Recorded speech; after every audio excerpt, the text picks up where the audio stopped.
for Pesach, and one single crumb of bread gets inside of that cooking. And I said that batul v'shishim does not apply, which means that whole concept of 1/60th, the amount of 1/60th does not apply.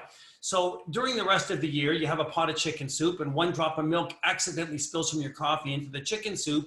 You don't have to throw the chicken soup out. You can still enjoy it because it's not 1/60th and it was unintentional. So the key word is unintentional. If you intentionally introduce dairy, milk, like a product into something that's meat, then you cannot have it because it was an intentional violation of mixing meat and dairy. But if it was unintentional, then you could still have it. Pesach is different, it's more stringent. But here is the correction of the mistake that I made that someone brought to my attention, a very good friend. You remember last week I said that when I went shopping many years ago, this friend said to me, you know, you should buy the Mishnah Torah. And I said, what for? You got the Talmud. He said, one day you'll thank me for it. And it sat on my shelf for 15 years. I never looked at it. And now that I'm paying attention to Mishnah Torah, I have to thank him for taking me shopping. We went book shopping that day. I remember that episode. That person who I happened, and I didn't even know this, last week was online listening to the session. So he said to me, you know, you made a mistake. I said, what mistake? He said, if you're cooking before Pesach, so your kitchen's already ready for Pesach, and you were to unintentionally make that same mistake, that breadcrumb was to fall in, and because you could still have chametz in your house just because your kitchen's kosher for Pesach, you can still eat that product for Pesach. So I checked into it, and sure enough, he was 100% correct. Once Pesach begins, that stringency applies. Batul v'shishim is out the window. Now, does this even matter to any of you? Like, who cares? I think the answer is, it's just fascinating and interesting, maybe to me because I need to get a life, but it's interesting to me that you study and you learn, and the more you learn, the more I realize myself is how little I really know and how much more there is to know. And I'm sure a lot of you might think that. So last week I talked about circumstances, things that could happen that the Mishnah Torah brings up from the Talmud. The idea of a mouse goes in the house and you see the mouse run inside, and the mouse has a little loaf of bread, and the mouse runs out of the house with the loaf of bread. He took it with him back out. You can assume that that was the same piece of bread that he went in with, so you don't have to check the whole house. Then the Talmud says, okay, a mouse runs in with the bread, but he runs out and he doesn't have the bread. Now you have to assume that he left the bread in the house. We can't assume that he ate it, so we have to check the whole house. Then it says a mouse runs into the house and a weasel runs in after the mouse. And the weasel comes out of the house with the mouse and with the bread. You don't have to check the house. But if he comes out with the mouse, but doesn't have the bread in his mouth, you have to check the whole house. So I was reading further on because I'm trying to understand where is all this going, except for the fact that we are so strict that we have to make sure before Pesach that we really check the places that we think there might be bread or chametz without going nuts. Meaning, do you know for a fact that there is chametz behind your refrigerator? Not necessarily. You might know if you drop something behind. I know I've got to move this stove out in a couple of days because I dropped some dried pasta, it went behind. So I have to move it out because I know it's there. But if I didn't know it was there, I wouldn't have to move the stove out. So it's what you actually can presume. So as I was reading on further, he goes on and he says something very interesting to me because I'm nuts. He says, a white mouse runs into the house with a piece of bread. And a black mouse comes out instead. So the white mouse goes in, but a black mouse goes in. They both come out, they both go in with bread, but it's a different mouse. You know it's black and it came out with a piece of bread. Can you assume that it was the same piece of bread that black mouse grabbed? I think the answer is no, you can't. You know that one colored mouse ran in and a different colored mouse ran out. So what he's saying to us is that through all of these silly things, we're learning that you have to be that careful and you really have to search all over again. So why am I saying this? I'm saying it because there's a division, there's a line somewhere drawn where you sell your chametz. You know, we're all signing up online and we're all selling our chametz. So you're saying that, you know, we've sold it to somebody else and they now own it. So what do we have to worry about that for? It's not ours. Well, because you're saying everything in the house that doesn't belong to me is kind of like an umbrella law, but there's a lot of gray area there. So we can't take it for granted that just because we have the right of way and we're driving a car and the pedestrian is walking across the street, that the pedestrian is in the wrong, so we're going to run over the pedestrian. You know, even though we have the green light and we can go, we have to stop for that pedestrian. We have to be aware. It's the same thing with Pesach. Even though we're selling our chametz, we're supposed to be that careful.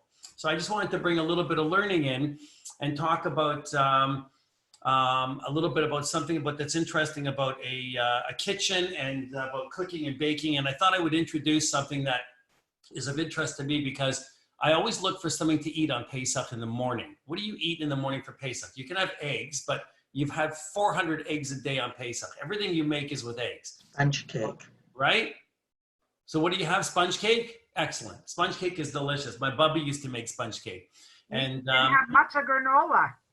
You can have matzah granola. You can have those easy to make. Cheesy boxes of cereal. Those, what do they call with the Fruit Loops? They look like. No, but you can make your own matzah granola. It's really easy. Okay, so you'll post that. We'll all learn how to do that. Sounds delicious. I will. So I thought, why can't we learn how to use our muffin tins that sit in the closet? I don't know how many of you make muffins, but I thought, you know what? I make banana chocolate chip muffins, which I know Tristan here likes. He eats them and everybody likes them, and they're really not so fattening. So I thought, you know, you take your muffin tin, if you have a Pesach muffin tin. If you don't have a Pesach muffin tin, you can actually pour boiling water and you can kosher a muffin tin because they're metal. So I lined it. I took a muffin tin and I lined it with the paper cones, as you can see, right? So here is this recipe that I found. And I'm going to try it. I've never tried this one. I've done the lemon squares and I've done everything else. But this one calls for a stick of margarine melted, a cup of sugar, 2 eggs, 3 ripe bananas, a half teaspoon of vanilla, 3/4 of a cup of matzah cake meal. Now, I don't care if it's cake meal or matzah meal. Cake meal really is just a little bit finer ground. A half cup of potato starch, a teaspoon of baking soda, a teaspoon of salt, which you could leave out, and it says 3/4 of a cup of chocolate chips, optional. Well, who would make chocolate chips optional? They say 3/4 of a cup, so I use a whole cup. You know, a cup and a half. Like whatever they say to use, I always use more. Whenever it says chocolate chips optional, I always take the option. So the first thing I'm going to do is take one of those margarine sticks, you know, the Parv margarine sticks, and I'm going to stick it into the microwave. I'm going to just melt it. And then what I have to do is I have to take a cup of sugar. Okay, so I've got a cup of sugar. I'm throwing it into the mix master. By the way, I don't know if you know this. If you have a gas stove, all you have to do to kosher the top of the gas stove is turn on the fire, because anything that you introduce fire to, you're koshering. So if you introduce the fire to it for 10 minutes, your whole top is koshered if you clean it. So then it says you take the margarine and you add it to the sugar, which I'm going to do as soon as it's melted. Melted. I think it's got 22 seconds left. And then I'm going to throw in the bananas. Now the bananas, what I do to make them mushy, you see how gross they are like that? They're all black. What I do with them is I like to take them the day before I'm going to use them, even if they're really ripe, and throw them right into the freezer. If you freeze them and you take them out of the freezer and defrost them, they go right into like a mush, which is fantastic. It makes them really, really good for baking and easy to open up. So my margarine's ready. And I'm going to introduce the margarine to the sugar, and I'm going to put the mix master on. Marshall? How much Here it margarine goes. again? So then it says, once I do that, you can add the bananas. So I'm going to add the bananas. 1, 2, 3, and then crank it up again. All right. Isn't this fun? It's like the Galloping Gourmet. The only thing I'm missing is a big glass of scotch. I think he used to drink it. So then I got the bananas in, and are they broken down? Pretty much. Then it says add vanilla. It says add a teaspoon of vanilla. I don't measure so much. There. That's a teaspoon. And then after I do that, it says that you take, now this is the part. So you take the matzah meal, you take the matzah meal or the matzah cake meal, put it into a bowl, and you dump in the potato starch.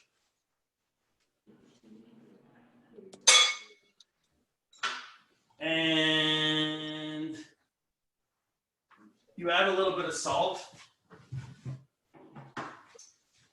That much? Good. And then after you do that, you mix it, you combine it. So why do I have to even bother? Why couldn't I just dump it in? Because I think it's better if you combine it a little bit, just because it mixes the potato flour in so it doesn't get lumpy. Potato starch is the kind of a thing that, especially if you're introducing it to other kinds of muffins, that you want to be careful with because it can get really lumpy. So what you do is you have to introduce it to water first. Stir starch always to water. Cold water is good, warm water, doesn't matter. Once you make it into a slurry in water, then you can add it and you'll get the lumps out. So if you ever want to make a gravy and you find out that it gets lumpy because you're adding potato starch, first add the potato starch to water, mix it, make a slurry, then add the slurry into your gravies and your gravies will be really, really smooth. So then you take this whole mixture and you just— What about the eggs? What? Oh yeah, I forgot the eggs. Throw them in, eggs. Okay. So now, I think I just broke a little glass bowl. Anyway, so now everything's inside, and now I'm going to throw in the chocolate chips. So, is that enough? Did you forget the baking soda? They're carved, by the way. Done. That's your whole thing. You take that and you fill it into the muffin tins. Now, Did you put in baking soda? no, I didn't. Thanks for reminding me. I need a teaspoon. Just another tip, if you shake the chocolate chips in the dry mixture, they don't float to the bottom. That's true. You're right. You should put them in the flour first. Okay. So now, it's a good thing that you're here, Judy.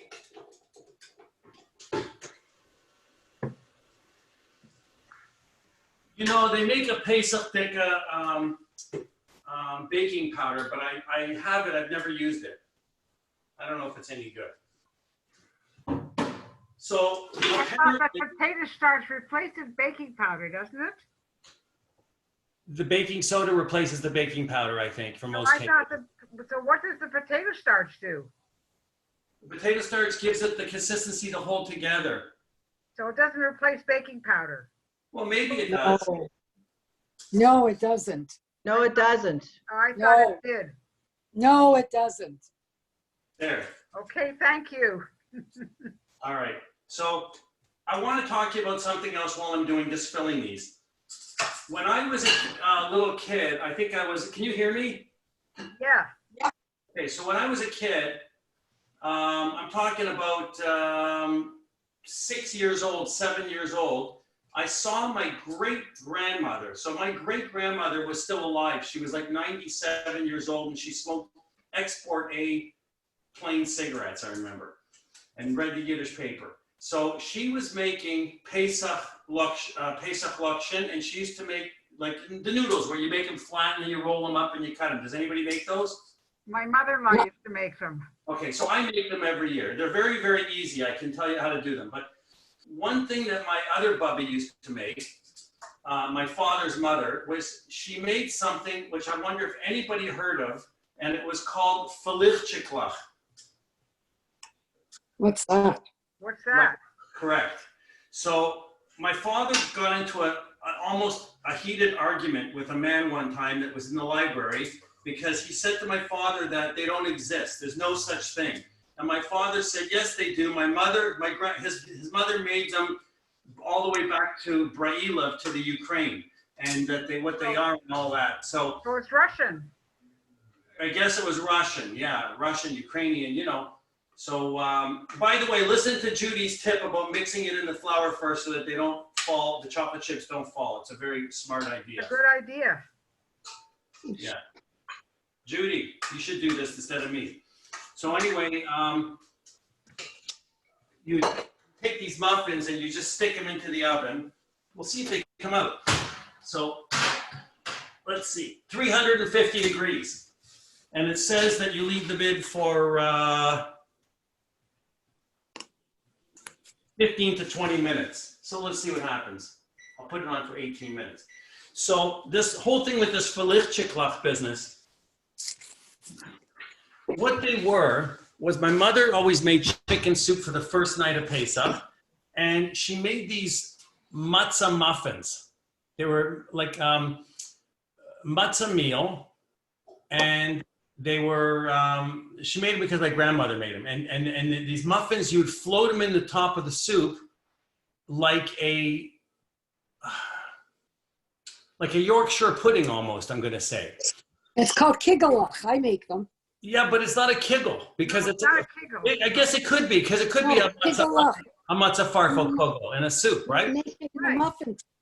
So anyway, but I gotta show you this. So I went searching on the internet for this thing, and it turns out that in the author, you know Shalom Aleichem, the author?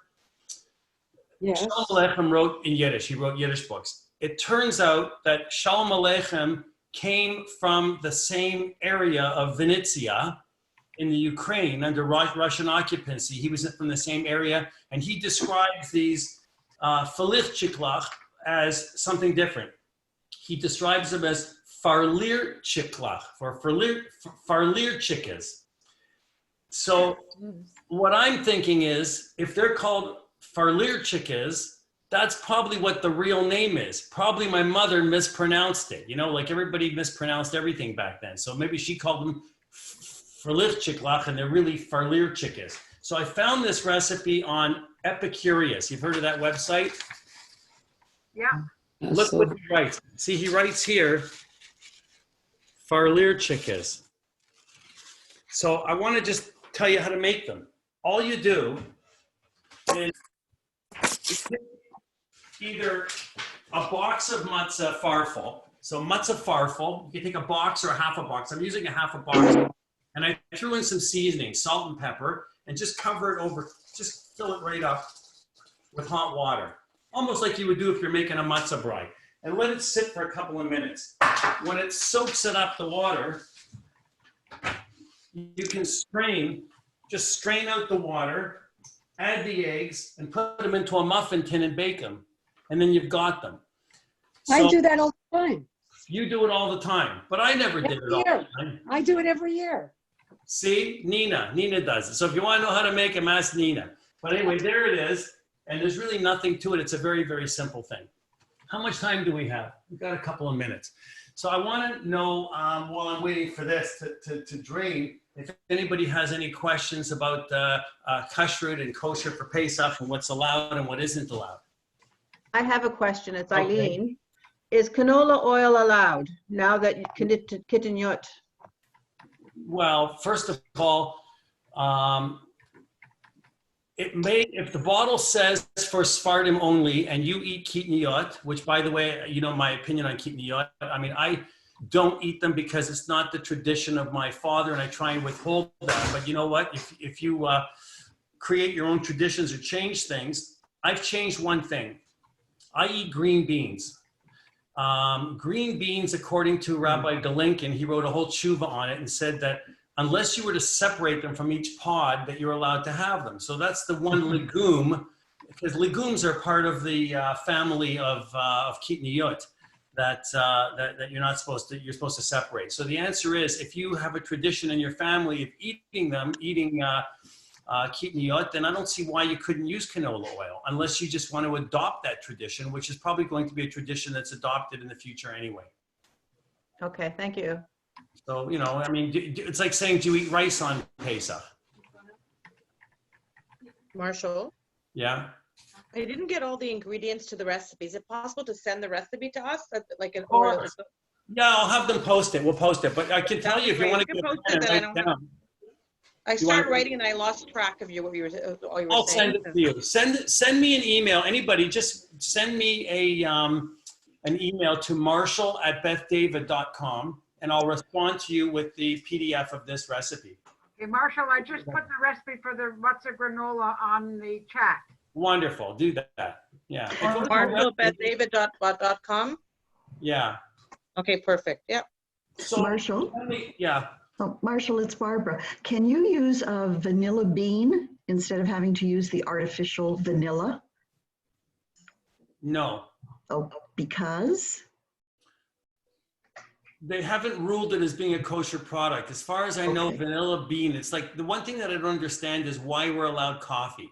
Like, Yeah. coffee is a bean. Yeah.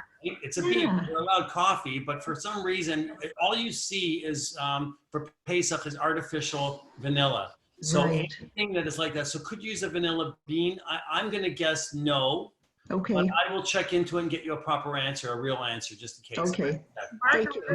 is it because the coffee is already ground into, it is already ground and No, you're allowed to grind your coffee. You're and allowed to. apparently with instant coffee, you don't need Passover. You just have to have an unopened jar, right? Of And instant can't coffee. have chicory. Oh, no, that's No, not. I'm not saying chicory. Just No, saying Brenda, that opinion is of the opinion of the RA, I think, the Rabbinical Assembly, but that's a conservative opinion. So I think that it's okay, but it's like there's certain things that are brand new that you can use. You don't have to have a hefsher on. For instance, if you buy milk or orange juice before Pesach and you don't open it. unopened, then you can Right. you can use it. You don't have to have a hefsher for Pesach on it, right? And the same thing with jam, I think, too, isn't it? No, because jam No. pectins, and pectins could be a different product. Jam has to have a kosher for Pesach for sure, 100%. Okay.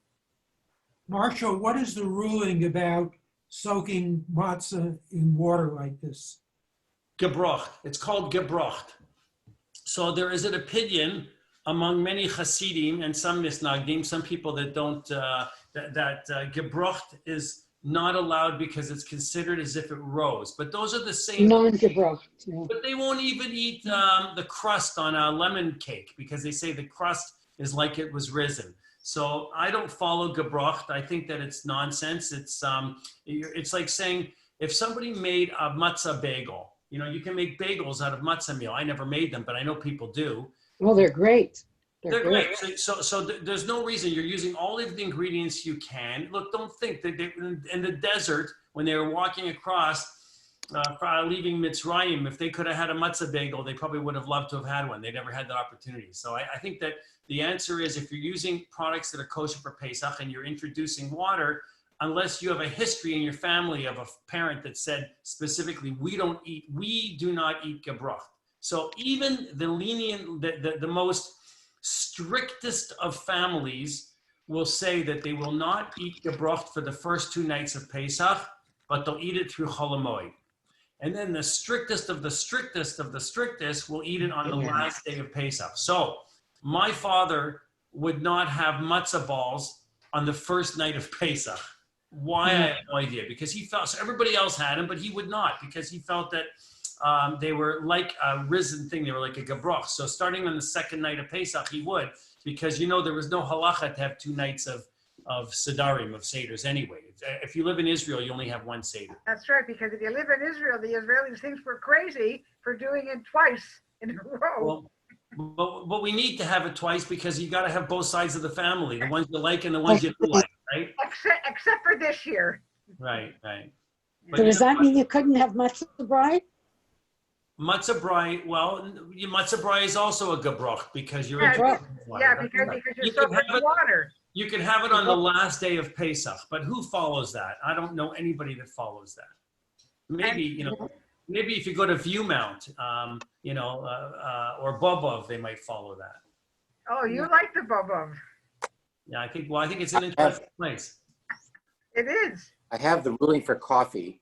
The reason that coffee is okay is that coffee beans are because only water and no other substance comes in contact with the beans at the time of both harvesting, processing, and roasting. Oh, okay. So there you go. There you go. Thank you. There we go. That's interesting. I also think vanilla beans are probably fine. In the past, I've actually been able to buy kosher for Passover pure vanilla extract. We just didn't find any this year. So I can't imagine why it wouldn't be kosher if you could get the extract. Lieber's makes it. What is that they make? Lieber's makes pure vanilla extract for Passover. I just didn't, and it's like crazy expensive. It's a teeny bottle, but I didn't see it this year. This year, we only saw imitation. Well, then if you can have it, then vanilla bean would be allowed. Barbara, that should be your answer. Okay, thank you very much. If you're going to venture to a store, that's another story. That's very true. I'll do that for next They're year. gonna be using Next year, ingredients. maybe, So a lot of people are going to have to use ingredients that that they have at home. they have at home. You can't just go running out for a garlic powder because you'll do without it for 1 year. garlic. It's really scary, to go out today. They're even telling Oh. people over 70 not to go out, period. Well, not to make the whole thing about COVID, but Really? I honestly believe that I know. we're all going to be wearing masks soon, and I think that the only reason they told us not to wear them was because there wouldn't be enough for the medical health people. They need them right now, but once we have a flood of them and we get tons, they're going to recommend that everybody wears them. They just don't want to put a panic in everybody, because how can they tell you to wear something that you can't get? You can't buy it. You can't go anywhere and buy a mask. That's crazy.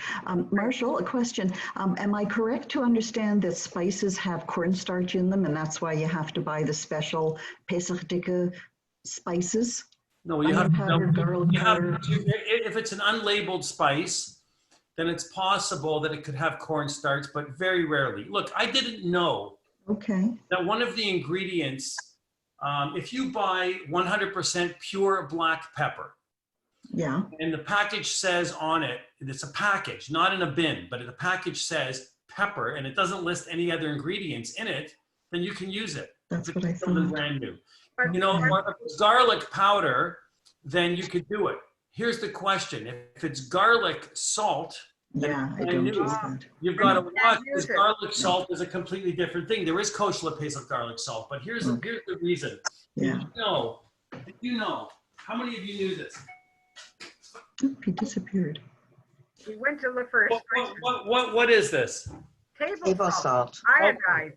You What's can't use But it. it has What's the iodine in it. ingredients- What's the ingredients in table salt? Iodine. Iodine. Yeah, what else? Oh, I don't know. What? Can you see it again? Let me show you. Sugar. What Let me, else? what? Sugar. Sodium chloride. 100% right. What It's did got sugar right in it. Oh, My sugar. God, Oh Sugar. my gosh. Really? Who knew that table salt has sugar in it? Sugar? But what about sea salt, Marshall? What kind? Sea salt. 100% sea salt is okay. Yeah, that's all I use. Yeah, okay. I don't buy the iodized. But things like herbs, like parsley and dill and rosemary, they're all pure. So here's the problem. The problem with kosher pesach in a kitchen is that, and I know a lot of people don't do this because they're just very lenient, and I understand it. But when you have a spice rack or whatever it is for pesach, you're not supposed to reach into your cupboard and take the ones that you're using every day. So if you put that garlic away for next year and you seal it for next year at the end of Pesach, for next year's Pesach, you can take it and you can use it. Otherwise, you got to buy a new one. So you know what? The cinnamon that you've been using for 37 years that you keep pulling out of the box, throw it out and get a new cinnamon, because, or use it up during the year and then next year get a new one for Pesach, because it tends to, after a while, lose its potency. How are your muffins coming? They look great. They got 5 more minutes. You shouldn't open the door because you'll affect the rising, right?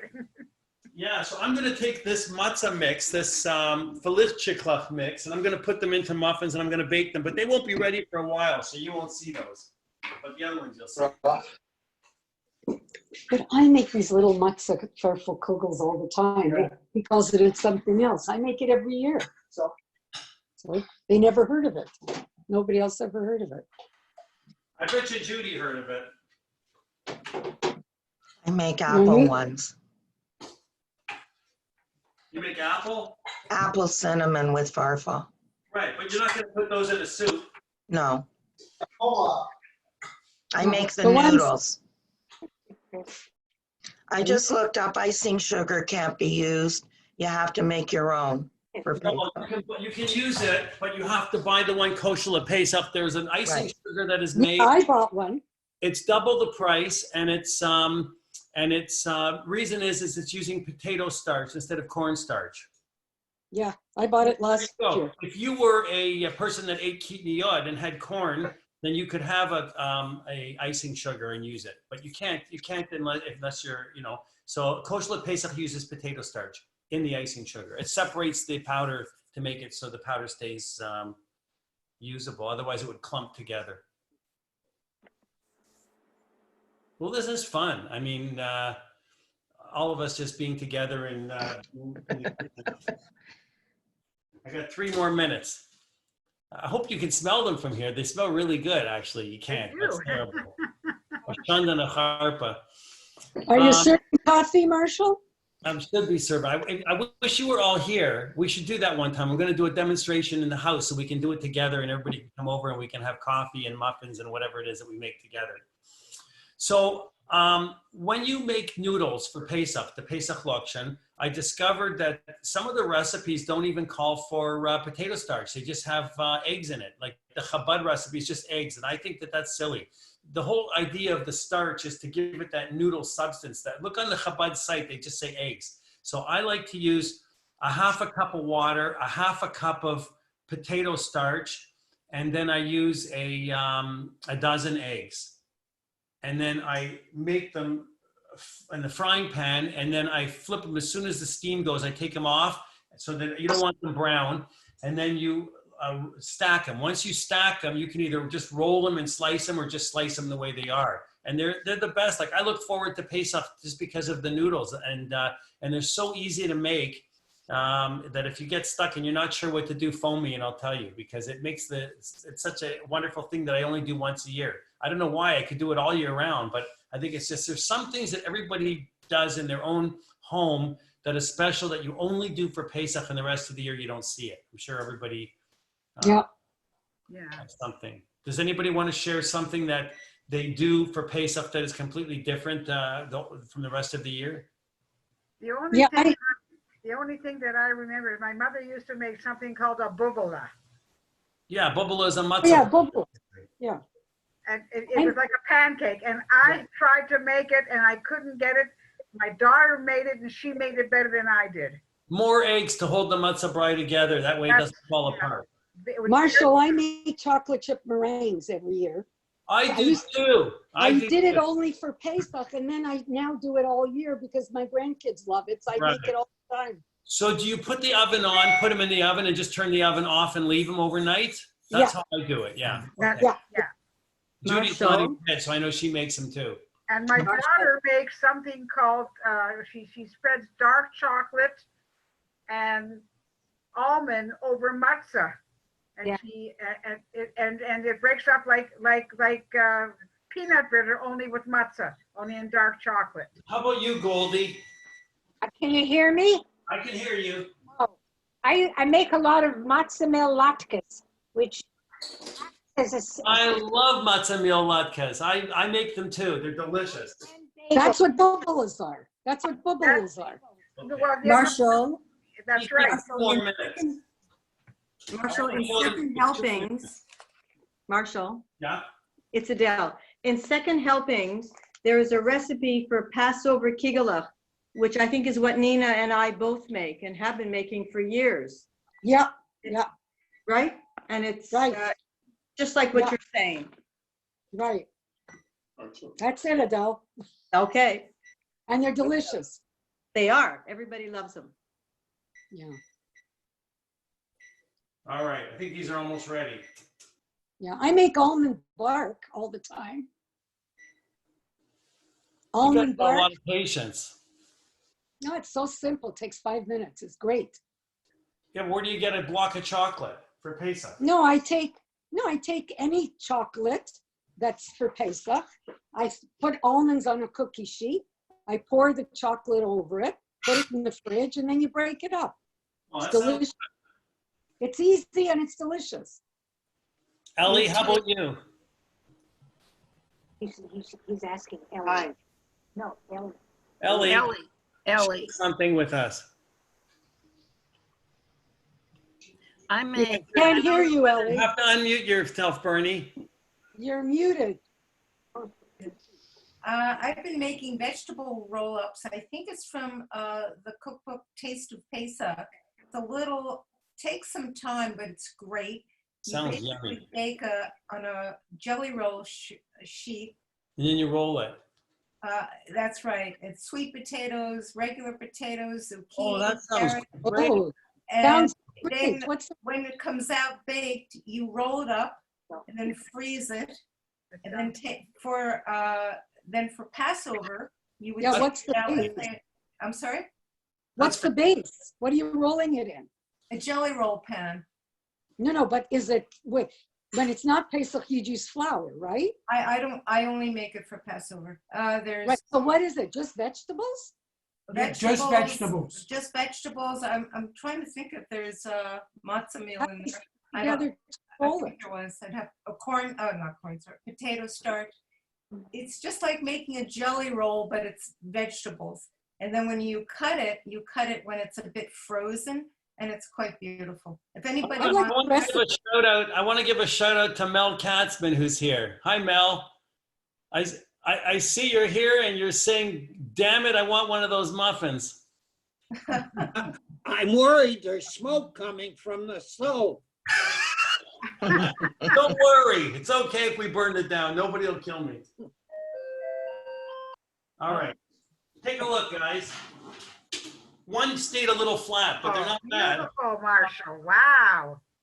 Oh, They smell really good. So you know what I like about them is that they don't taste like Pesach food. They don't taste like in the morning when you have one of these muffins, they don't taste like something that's really Pesach-dik. It tastes just like a regular muffin to me. And can you just quickly read out your ingredients? and for breakfast, I have to tell you, it's just wonderful. You have a coffee and a muffin and it starts your day. It feels really good because I don't normally have a muffin in the morning. I don't eat that kind of stuff for breakfast, but Pesach is special. So I wanted to show you how that they did come out, and it's really, really easy. And let's see, the recipe is very, very simple. You heat your oven to 350. You melt a stick of margarine, and you put it into the mix master with your sugar and your eggs. So I didn't put the eggs in at the beginning. I added them later because Judy reminded me because I was dumb. How many eggs? So they're saying 2 eggs. 2 eggs, a stick of margarine, and a cup of sugar. Mix it up, and then throw in your bananas, the ripe bananas. Add a little bit of vanilla and some salt if you want.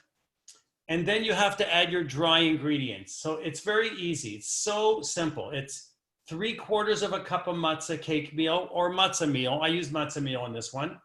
A 1/2 cup of potato starch and a teaspoon of baking soda. And then you throw in chocolate chips. If you don't like chocolate chips, you can throw in whatever else you like. Thank you. That's it.